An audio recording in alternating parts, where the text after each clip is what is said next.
The quiet after the papers. Hey guys, tonight I want to tell you something that's been sitting in my chest for years.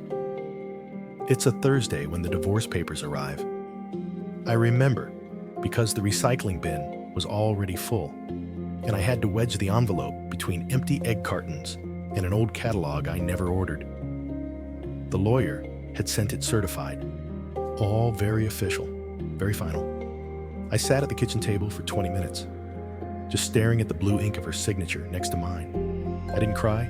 I didn't scream. Honestly, I think I vacuumed. The smell of the carpet cleaner was still in the air. That citrusy, chemical scent that somehow makes everything feel cleaner and lonelier at the same time. There was a faint trail where the vacuum lines had overlapped, like I'd put more effort into symmetry on the rug than I ever did into our conversations. So, before you get comfortable, take a moment to like the video and subscribe, but only if you genuinely enjoy what I do here. And tell me in the comments where you're watching from and what time it is there. I always love seeing that. Now, dim the lights. Maybe turn on a fan for that soft background hum. And let me take you into the heart of it all. I'm Carl. I'm 57 now. Used to be a school counselor, mostly high school juniors and seniors. The age where you think you know everything and actually know just enough to get heartbroken for the first time. Funny how I could walk kids through college rejections, first breakups, anxiety attacks, but couldn't figure out how to talk to my own wife. Her name was Naomi. We were married for 19 years. 19. That's the age of a college sophomore. The age we were when we first met. So I guess you could say our marriage grew up at the same pace we didn't.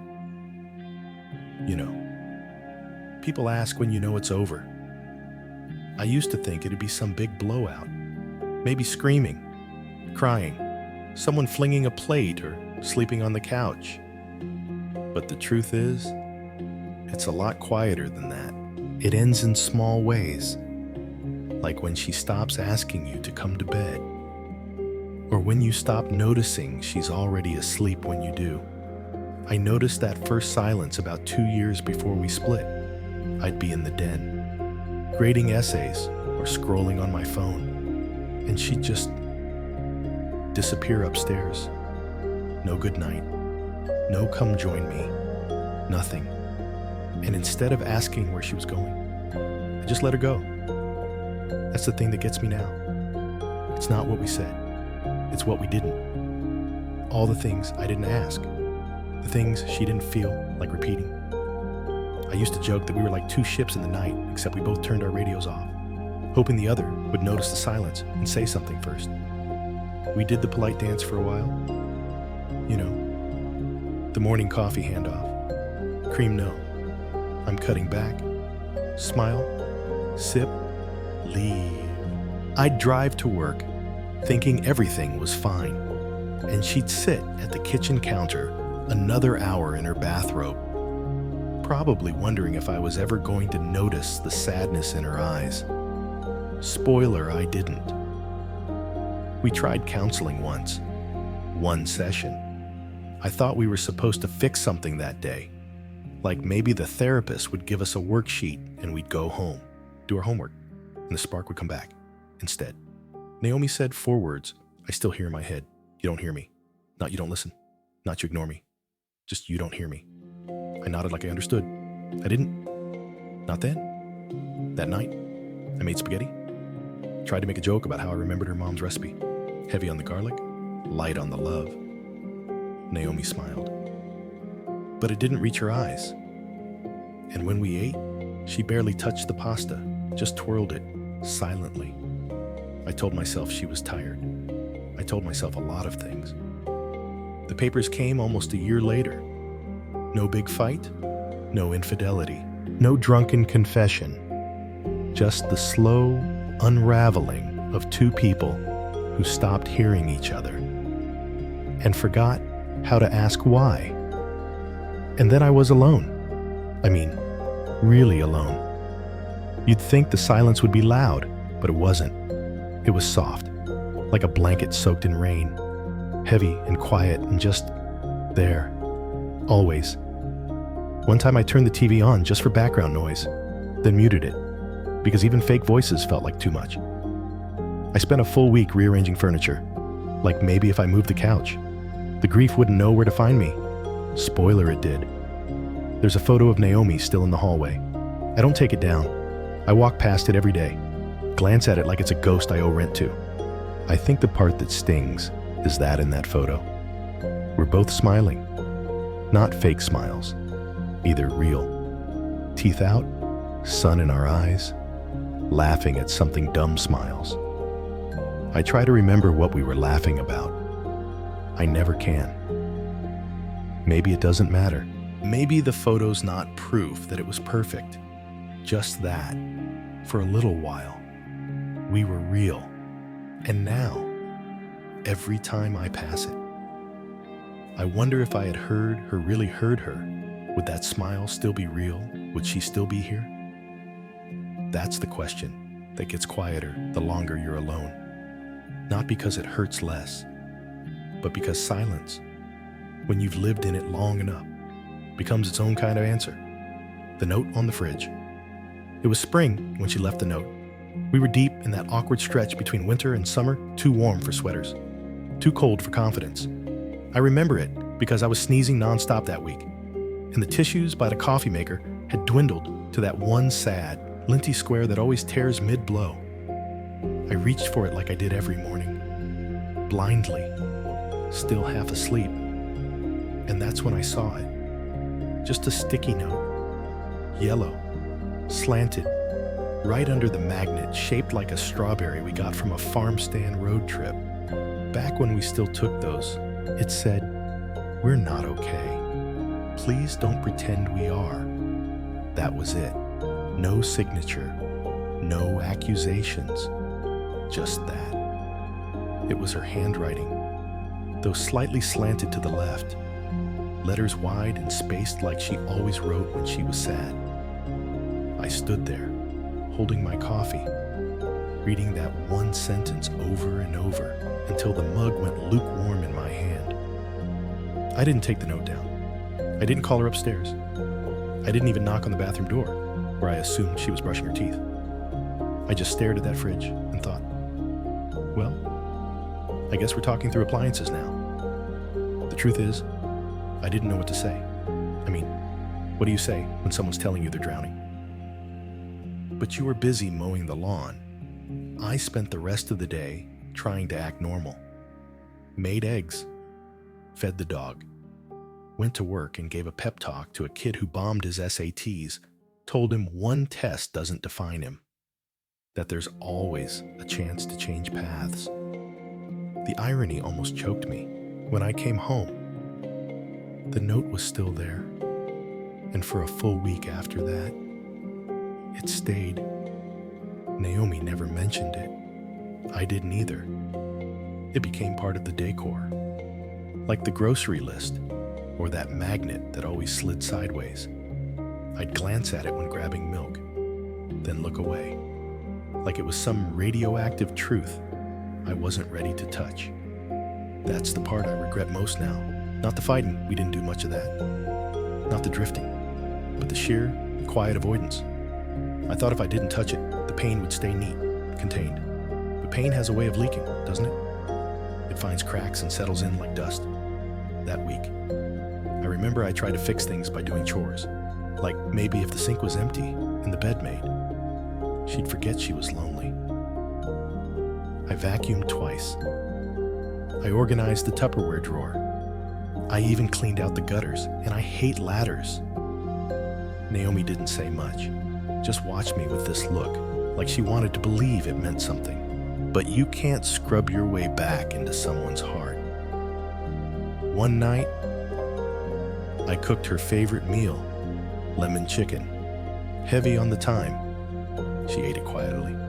Halfway through, she looked up and asked, "Do you even miss me?" I remember freezing. Fork midair. And then, "God help me," I said. "You're sitting right here." She blinked once, nodded, and didn't speak again for the rest of dinner. That silence lasted 3 days. You know, people think silence is peaceful.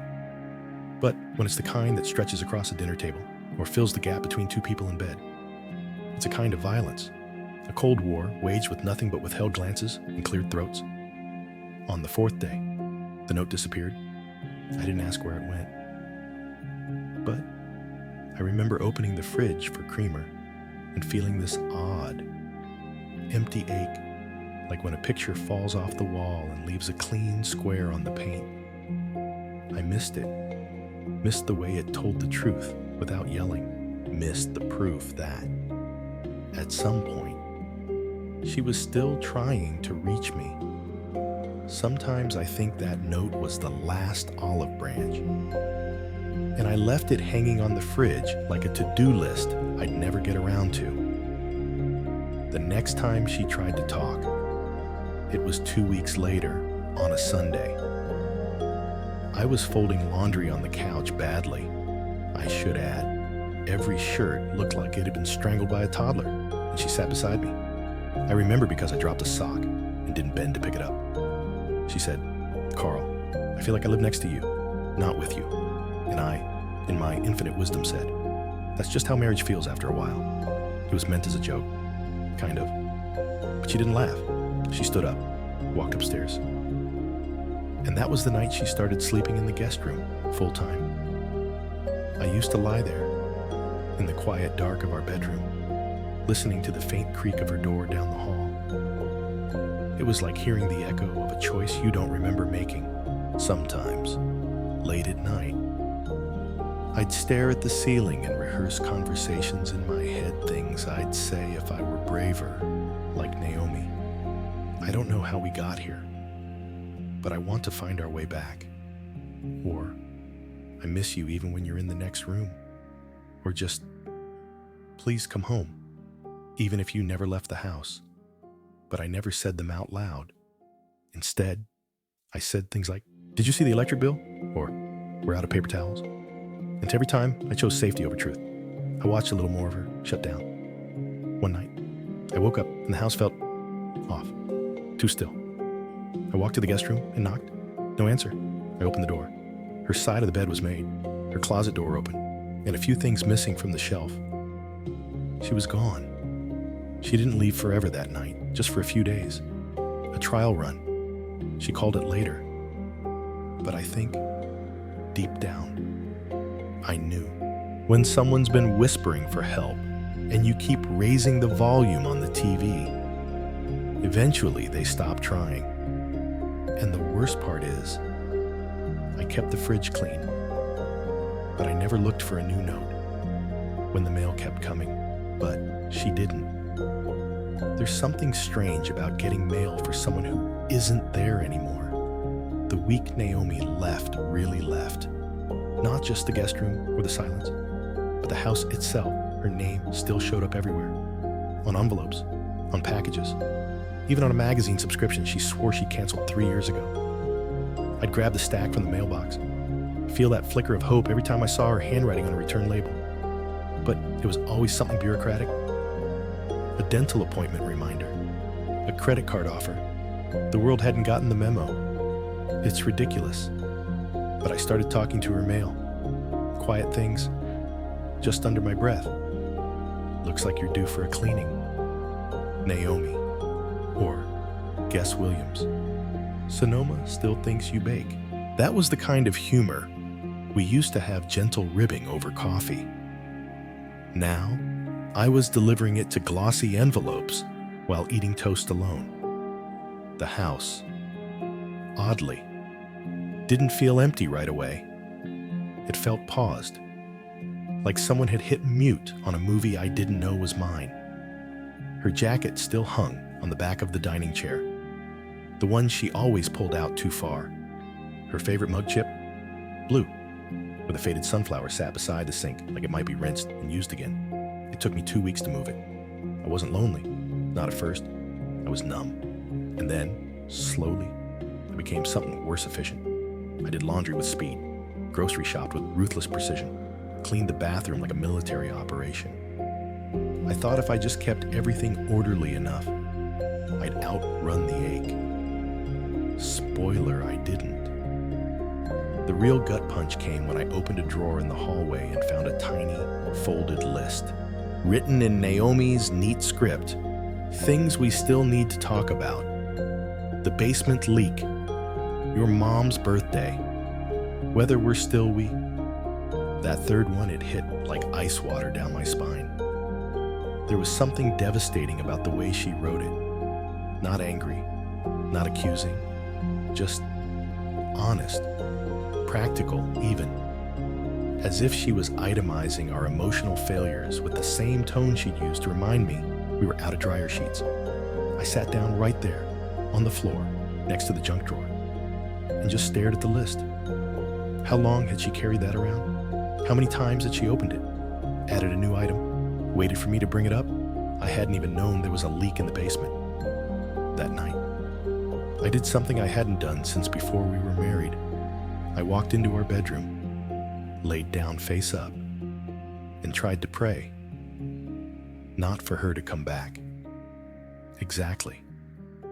More like, for the part of me that still knew how to speak love fluently. I think I said, help me stop being a brick wall or something equally poetic.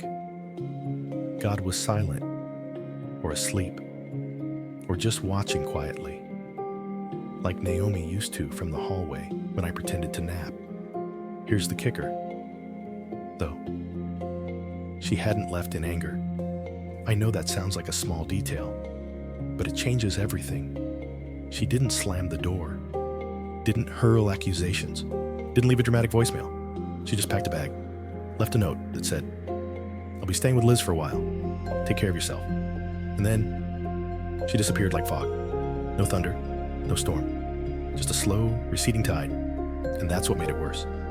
Because if someone screams at you, you can scream back. If they break your favorite plate, you can throw a chair for balance. But when they go quiet, when they exit with grace, it forces you to sit with yourself. And I didn't like the version of me left in that silence.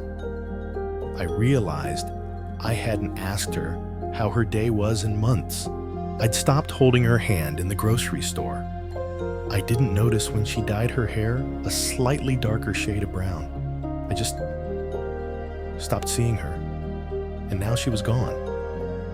One night, a week after she left, I got a call from her sister Liz, just to check in. But Liz doesn't do subtle. She's hurting. Carl, she said, and she's not sure you even noticed. That one stung more than I expected. I wanted to argue, to say, of course I noticed I vacuumed twice last week, but what kind of love keeps score with cleaning instead? I said the only honest thing I could. I don't know how to reach her anymore. There was a pause.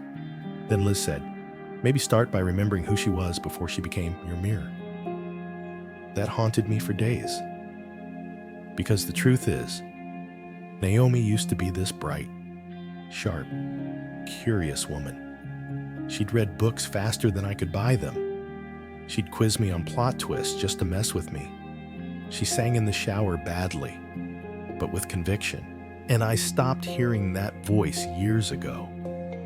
I didn't mean to let her become background noise. It just happened. Like how you don't notice your own breathing until someone tells you to.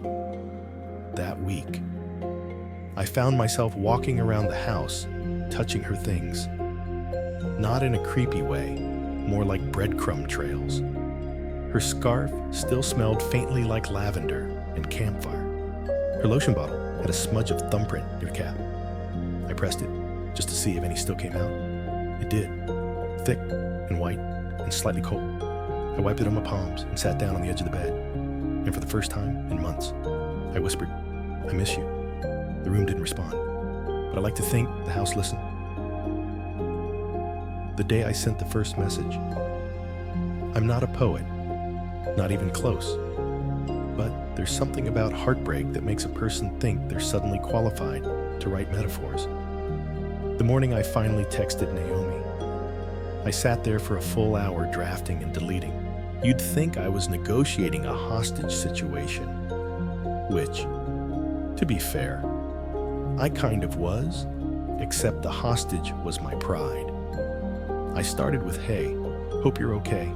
Too casual. Sounded like I was checking on a coworker who had the flu. Then I tried, "I miss you." Too intense. I could hear her exhale through the screen. Long, tired, familiar. Eventually, I landed on something embarrassingly neutral. "Hey, just wondering how you've been." And I sent it. Just like that. Tiny, quiet, awkward.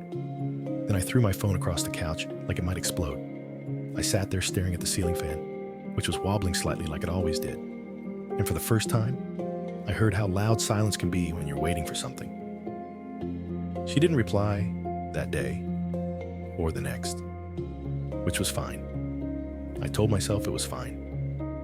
I rearranged the spice rack and vacuumed under the fridge to prove how fine I was. Spoiler again, I was not fine. Then, on day 3, her name popped up. Simple. "Hey, I've been okay." Followed by, "Thanks for checking in." That was it. No flourish, no tearful emoji. But my heart did this weird hiccup. You know that feeling when you find a shirt you thought you'd lost in the laundry, and it still smells like you? It was like that, except it was her, still here, still polite. I wanted to say more, wanted to jump right into, "Let's talk about the list you left in the drawer," but I didn't. Instead, I asked if she'd eaten at that new Thai place near the bookstore she loved. She said no, not yet. So I said, "You should. The pad see jibu is incredible." And that was our entire exchange. I stared at that text for longer than I cared to admit. I imagined her sitting on Liz's couch, holding her phone in one hand, maybe sipping that weird hibiscus tea she always claimed she liked, but only drank when sad. The next few days were limbo. I kept busy with tasks I'd previously ignored. I cleaned the garage, organized my digital photos, and even tried learning how to make sourdough bread, which is just flour, water, and self-doubt in a jar. And all the while, I kept thinking about that list she'd written, especially that last line, "Whether we're still we." The thing is, I had no idea how to answer it. I wanted to say yes, obviously. We'd been away for almost 18 years, through house floods, her job loss, my hernia surgery, and that cursed family camping trip where everything that could go wrong did mosquitoes, food poisoning, and a raccoon that literally stole our cooler. But we'd also been strangers under the same roof for the past 2 ships in the night, except one of us stopped waving. I didn't know when I'd stopped reaching for her hand under the table, or when we'd stopped kissing goodbye like we meant it. It just thinned out, like the last bit of honey in the jar, still sweet, still there, but harder to reach. There's one memory that keeps playing in my head. Though late last year, before the unraveling really began, Naomi had come home from a long day, exhausted and damp from the rain. I had dinner half cooked. She stood in the kitchen, dripping, holding her shoes in one hand and her purse in the other. I looked at her and said, "You're wetting the floor." And she said nothing, just stared at me. What I meant to say was, "You look beautiful and tired, and I'm glad you're home." But somehow, that's not what came out. I wonder how many times I said the wrong thing like that. Not cruel things, just empty ones. Words that didn't hold her, that didn't see her. After the text exchange, I started writing her emails I never sent. Just little reflections, things I noticed. Like how the dog from next door still runs up to our porch and scratches at the door because she used to sneak him treats. Or how the basil in the backyard had regrown out of nowhere. And I remembered how she used to say it was the most hopeful herb. They weren't apologies, exactly. More like postcards from a version of me that might have shown up sooner. One night, I almost sent one. I hovered over send for at least a minute, but I didn't. Instead, I copied it into a journal, just for me. But something shifted after that. I stopped pretending everything was normal. I stopped talking to her mail. 2, I started actually returning it to sender. But I kept the list. Folded it back up, placed it in the same drawer. I don't know why. Maybe because some things shouldn't be thrown out too quickly. Maybe because part of me hoped we'd finish it together. Or maybe because when someone leaves gracefully, you owe them something better than indifference. You owe them attention. When she called me by my first name, it happened on a Tuesday. I remember because I'd just finished washing the dishes, and there was this tiny sliver of avocado skin stuck in the drain that refused to be dislodged, like even it didn't want to let go. My phone buzzed, and her name lit up the screen. Naomi. Not Naomi like it used to be, just plain, clean text. Like a business contact, like someone you used to know. I answered too quickly. You know that little pause you're supposed to do? The cool 2 rings to show you're not desperate? Yeah, I skipped that. Hey, I said. Hi, she replied. Then silence. Not heavy, just tentative, like we were both listening to our own heartbeat to see if it sounded different. And then she said it my name. Michael. Now, I know that's my name. I've lived with it for 53 years. But when Naomi said it like that, flat, clear, almost rehearsed, it hit me in a way I wasn't ready for. She used to call me Mike, or M, or, if she was in a teasing mood, Professor Chaos, because I could never find my wallet, even though I always swore I left it in the usual spot. But this wasn't teasing. This wasn't married. This was formal. It was how a person starts a conversation when they're bracing themselves to hurt you. I sat down slowly, as if I could somehow land softer in case the floor disappeared beneath me. She said, I think it's time we really talk. In person. I nodded before realizing she couldn't see me. Okay, yeah, sure. There was that beat again. That half second where she could have softened. Could have said something kind or nostalgic, like, thanks, Mike, or it'll be good to see you. But she didn't. Just, okay, I'll text you a time. And she hung up. I stared at my own reflection in the black screen. I looked tired. I looked like a man who hadn't been called Michael by the woman he loved in over a decade. The name didn't hurt. Exactly. It just confirmed something I'd been trying not to accept. I was no longer familiar. The next few days passed like I was walking underwater. I kept moving, but everything felt a few seconds behind real time. I'd reach for things in the kitchen and forget what I wanted. I'd pour coffee and forget to drink it.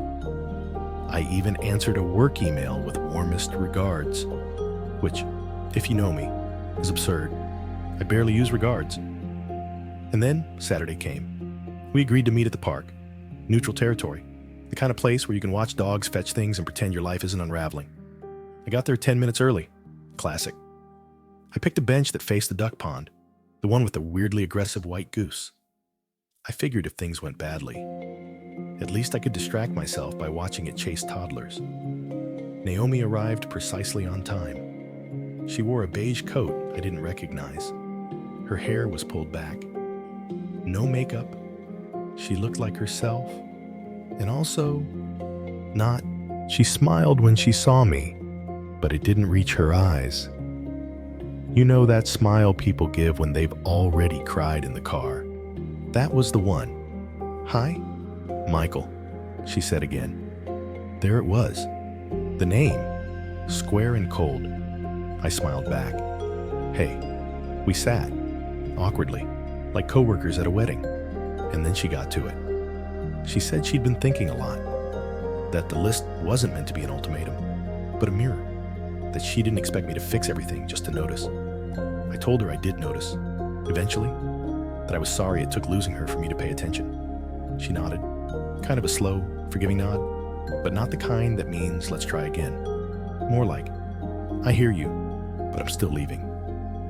And then she said something that still clings to me like smoke. She said, I didn't want to stop loving you. I just got tired of being the only one doing it out loud. I didn't have a clever reply to that. I wanted to say something funny, like, well, you always were louder, but it felt like a betrayal of the moment. So I just sat there. The aggressive goose honked in the background, like life's cruel little punchline. After a long pause, she said she was going to move, maybe back to her sister's for a while, maybe not. She didn't know what came next, but she knew it wouldn't be here, not with me.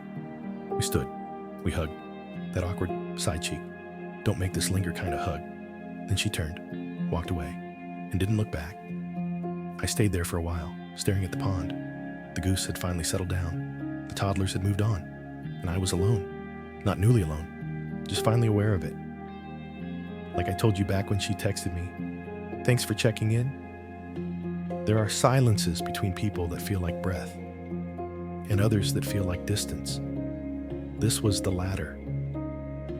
And the weirdest part, I still wanted to send her an email that night. The email I never sent. I opened a new message window, just stared at the blinking cursor like it might do the hard work for me. You know that moment when you're typing into empty space and suddenly you're 15 years younger and dumb enough to think words alone can fix a broken heart. That was me. The subject line was blank. I thought about writing sorry, but it felt too thin. Thought about one last thing, but that sounded like a Bond movie. I finally just typed, hi. Simple, timid, a lowercase peace flag. The body stayed empty. What do you even say to someone who already said everything they needed to? With their silence, I thought about telling her I'd started going to therapy, that maybe the Michael she wanted had finally shown up. Just fashionably late, as always. I imagined her reading that and maybe smiling, or maybe shaking her head like, of course now. I thought about writing a list of my own, not demands, just confessions. I never fixed the dripping faucet because I liked the sound at night. It reminded me of her brushing her teeth. I kept her old robe, the gray one, with the ketchup stain on the sleeve. And sometimes I wore it when I couldn't sleep. I memorized the way her shoes clacked down the hall. I can still hear it, but I didn't write those either. Instead, I just sat there, cursor blinking like a metronome to a melody I couldn't hum anymore.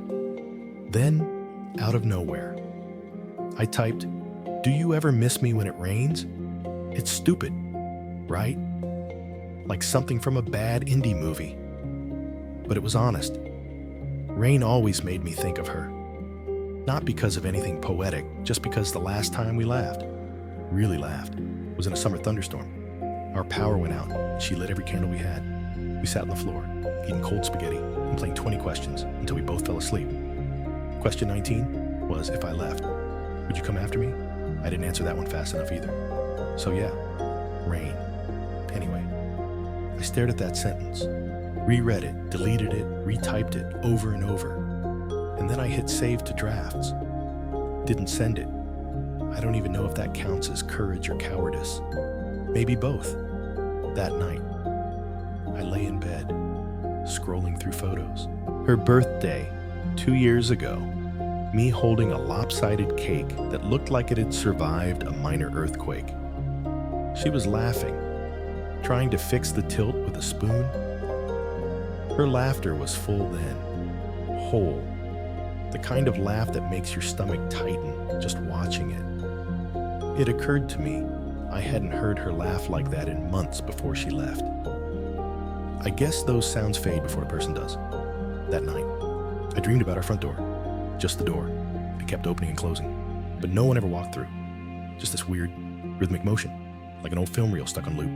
In the morning, I checked the draft again. Still unsent, still pointless. I finally deleted it. And here's the part I haven't told anyone. I started checking my inbox obsessively. Like maybe she'd write first. Maybe she'd feel the psychic tug of that draft and respond to the version of it I never sent. Ridiculous, right?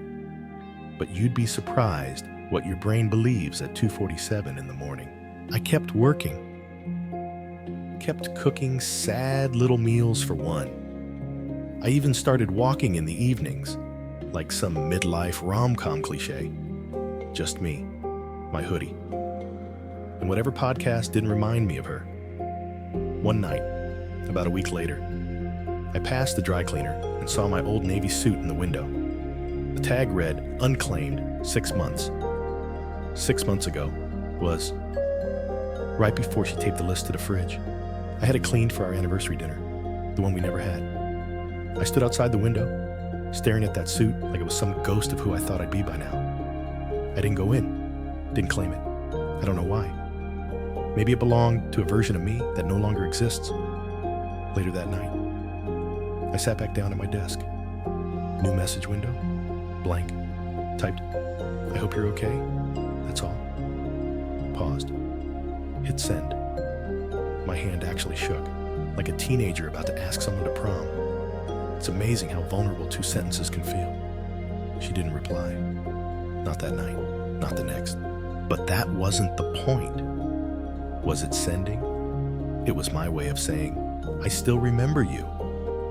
Of saying, "You're still here, even if you're not here." And I realized something strange and quietly painful. Maybe closure isn't a conversation. Maybe it's a sentence you send into the void. Maybe it's the way your stomach drops when you say her name out loud for the first time in weeks. Maybe it's a navy blue suit in a window, fading in the sunlight. And maybe it's choosing to walk past. What I told my brother. My brother asked about her last Christmas. He didn't mean to.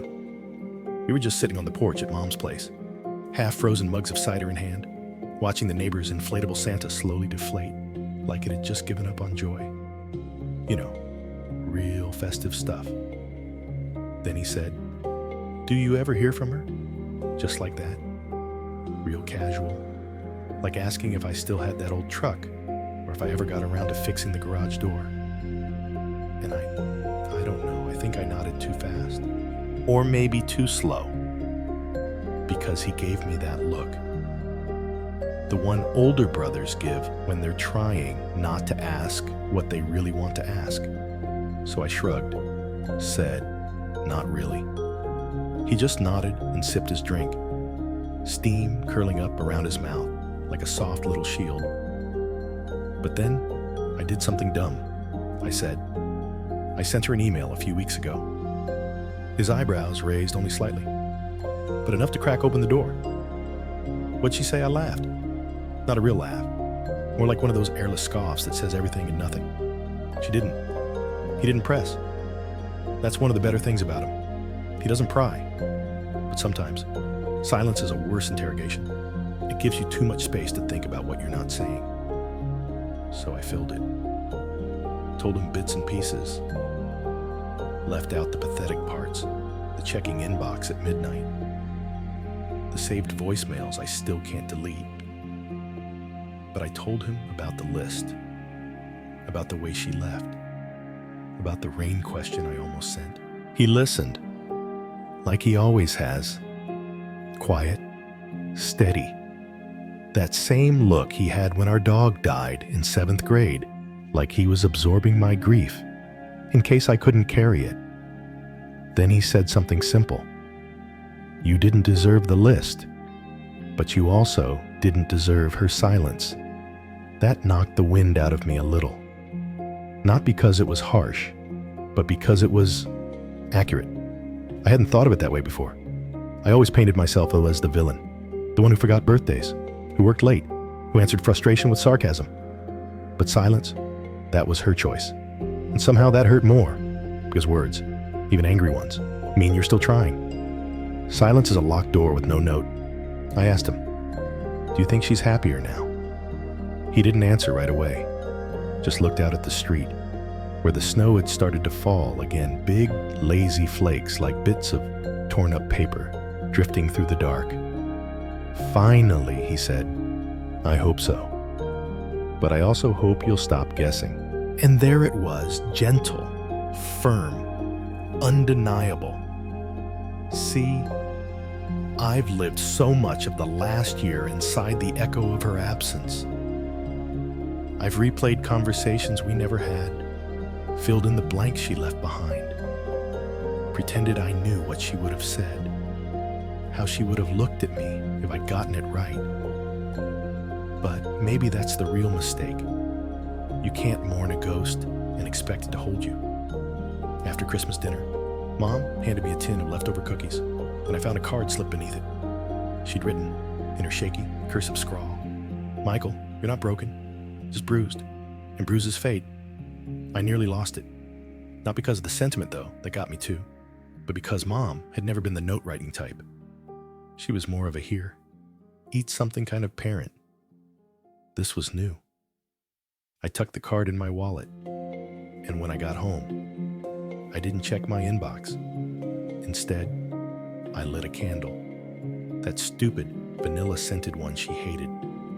Smells like birthday cake and sadness. She used to joke.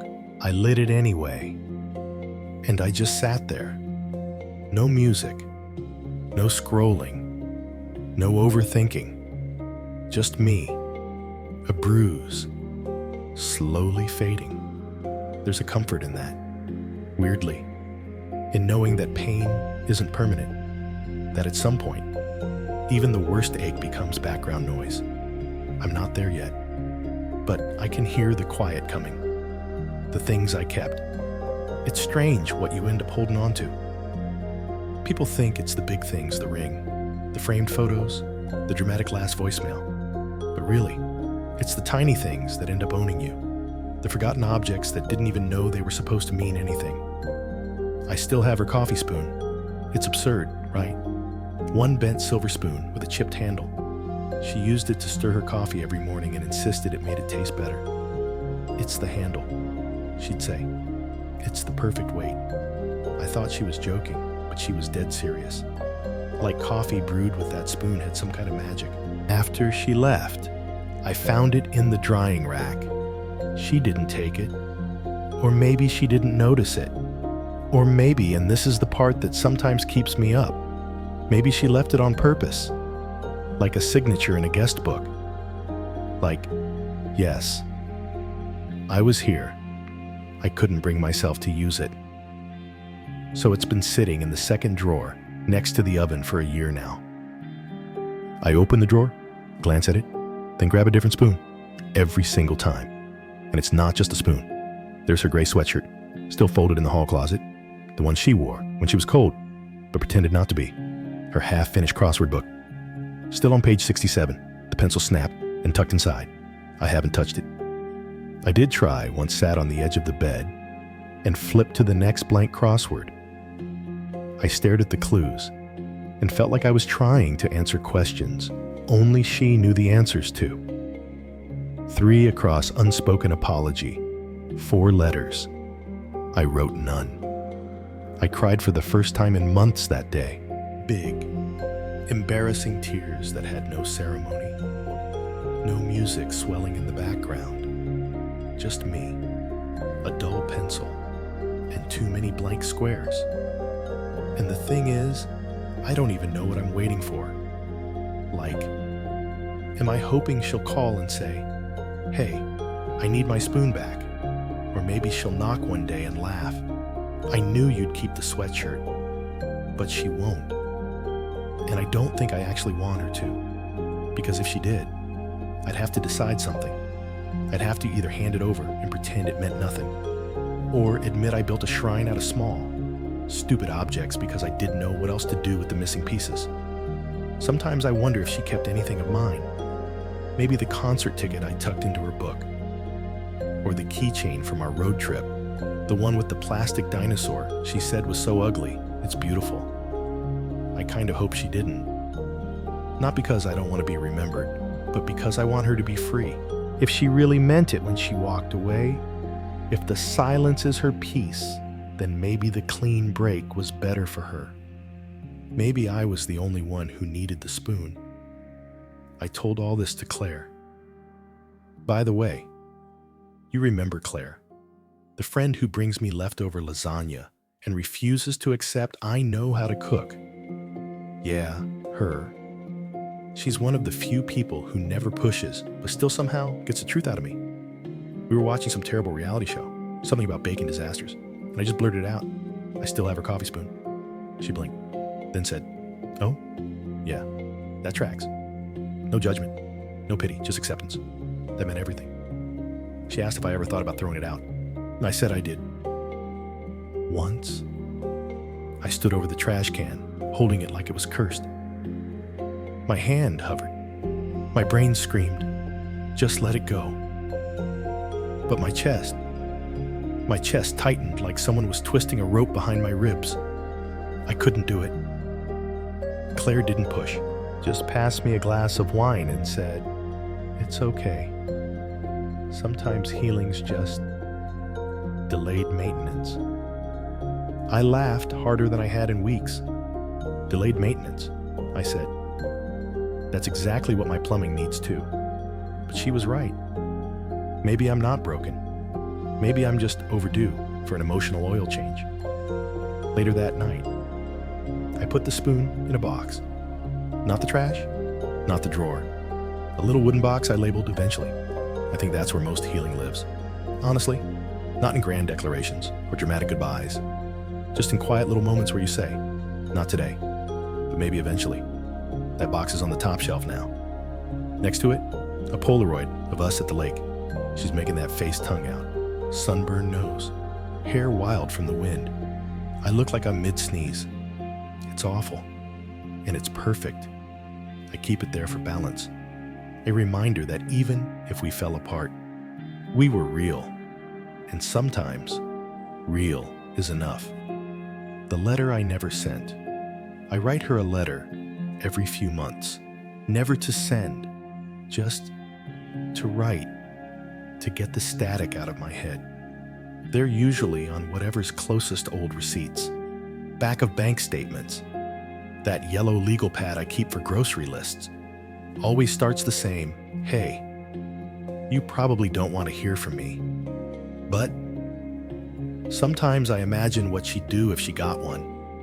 Roll her eyes, cry, laugh out loud, and read it to someone else. Or would she just toss it in the trash without opening it, like you do with the junk mail that smells like old perfume? I started the first one about 3 weeks after she left. It was late, one of those nights where sleep is a dare. I kept pacing the living room like the couch might eventually offer advice. I grabbed a pen, sat at the kitchen counter, and wrote the dumbest sentence of all time. "Do you still use the same shampoo?" It wasn't a metaphor. I genuinely wondered. I guess because I could still smell it in the towels. I never finished that letter. I fell asleep, face down, on the counter. Woke up with the pen line trailing off the page like a drunken heartbeat. I think I kept writing letters because talking out loud felt like betrayal. Like if I said it, even to Claire, or some poor bartender just trying to wipe a glass, it would become real, too real. But writing felt safer, like it could stay mine. The weird part, I never wrote about the big fight. You'd think I'd want to rehash it, to break it down, defend myself, or accuse her, or whatever people do when they hurt. But no, it always came back to the tiny things. The way she laughed through her nose when she tried to hold in a joke.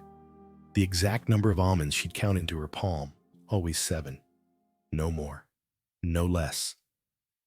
"It's a lucky number," she said once, even though she didn't believe in luck. Those were the things I wrote. I think that's how I know I still love her. Or loved her. See, even that's hard. The past tense of love feels like a language I haven't learned yet. One time, I got close to mailing one. I'd sealed it, stamped it, addressed it to her old apartment, even though I knew she'd moved. My hand was on the mailbox flap when I froze, and in that moment, I asked myself, do I want her to read this? Or do I just want her to know I'm still not over it? I tore it in half, dropped the pieces in the recycling. Felt like a breakup all over again. It's funny how many ways you can lose someone, even after they're already gone. Sometimes I wonder what she'd say if she wrote me back. Would she be kind? Honest, would she blame me for the things I already blame myself for? Maybe she'd say, "You were good, just not good for me." Or maybe she'd say nothing. And that silence, that's its own kind of answer. There's this one letter I've rewritten 4 times. Never quite gets it right. It starts with, "I forgive you, and I hope you forgive me too." But I always stop there. I can't finish it because I don't know if it's true. Forgiveness, I mean, it sounds noble. It looks great in movies. But in real life, forgiveness is like trying to untangle Christmas lights in the dark. I want to forgive her for leaving, for not fighting harder, for leaving that stupid spoon. But I also want to ask her why I didn't make her feel worth staying for. That's the real knot in my chest. The question that none of these letters can answer. And maybe that's the point. Maybe these letters aren't for her at all. Maybe they're just mirrors I hold up to see myself clearer. Or paper boats I float into a storm. Just to say I tried. The last one I wrote is still folded in the back of my sock drawer. It ends with "Anyway," wherever you are. I hope you're safe. I hope you're warm. And if you ever think of me, I hope it's with a smile that doesn't hurt. Sometimes I reread that line just to check if I still mean it. And sometimes I think I actually do. Something in me changed quietly. I don't remember the exact moment it happened. Change doesn't come with confetti or brass bands. It sneaks in like fog, slow and weightless, until one day you realize you're seeing the world through a different window. I think it started the day I cleaned out the hall closet. Not for any noble reason, just couldn't find my raincoat. I pulled out box after box, most of them filled with the clutter we all deny: owning expired coupons, mismatched socks, 3 separate cords to phones we no longer have. And then I found it. A box I swore I'd never open. It had her handwriting on the lid, just one word: winter. Inside were scarves, mittens, a knit hat I think her mom made. The smell hit me first: lavender, faint and faded. That scent you only notice when you're not looking for it. I sat there on the floor, surrounded by dust and soft fabric, and I just let myself miss her. Not angrily, not dramatically, not with the kind of grief that punches holes in drywall. Just honestly, I let the sadness land without swatting it away. That was new for me. For a long time, I thought healing would look like forgetting, like waking up one day and not thinking of her at all. But turns out, it's more about rearranging, making space for something that won't leave but doesn't have to hurt the same way forever. And slowly, I started noticing things. I smiled more, not a lot, but enough that Claire mentioned it one night at dinner. "You look lighter," she said, like I was some old suitcase someone finally unpacked. I started going on walks again, without music, just me and the wind. Started cooking on Sundays. Even tried making that squash soup she liked with less cinnamon. Though, always thought she overdid the cinnamon. It's strange how doing something for yourself, even something small, can feel like rebellion when you've been in mourning. One night, I passed a couple laughing outside a movie theater. She had his jacket draped over her shoulders, and he kissed the top of her head like it was muscle memory. For a second, I felt that old envy rise, but it didn't stick. Instead, I just hoped they made it. I hoped they didn't waste time on pride, or ego, or silence. Because if I learned anything from this whole mess, it's that silence is louder than anything. It's the things you don't say that echo longest. I never told her I liked when she left the lamp on, when she went to bed first. Never told her how I always watched her in the mirror when she was brushing her teeth. Something about that moment always felt so domestic, so anchored. I never told her I had started picturing her in the future, Not just mine, but in general. Like, I could see her as an old woman, white hair, soft cardigan, telling some younger person that she used to love a guy who never quite figured himself out in time. Sometimes I still picture her that way. Sometimes it hurts. But now, it also makes me smile. Grief is weird like that. It steals things. But it also leaves behind strange little gifts. Perspective, humor, patience. I'm a better listener now. Claire says, I pause more before I speak, like I'm tasting my words before serving them. I like that image, like I'm finally cooking instead of microwaving. And I don't reach for the past like I used to. It still visits. Sure, usually uninvited, but I don't fight it. I let it in, offer it a chair, then ask it politely to leave when it's said its piece. I guess what I'm trying to say is, I don't need her to come back. That's not the fantasy anymore. Now, I just want to keep becoming the kind of person who'd be worth staying for. Not for her, for me, and maybe, just maybe, for whoever might walk into my life next when I'm ready. When I'm not holding my breath, waiting to be forgiven. Because something in me did change, quietly, but entirely. And if you've been waiting for a sign to believe that you can survive whatever heartache you're carrying, I guess this is it. Not because I have the answers. God, no. But because I finally stopped asking the wrong questions.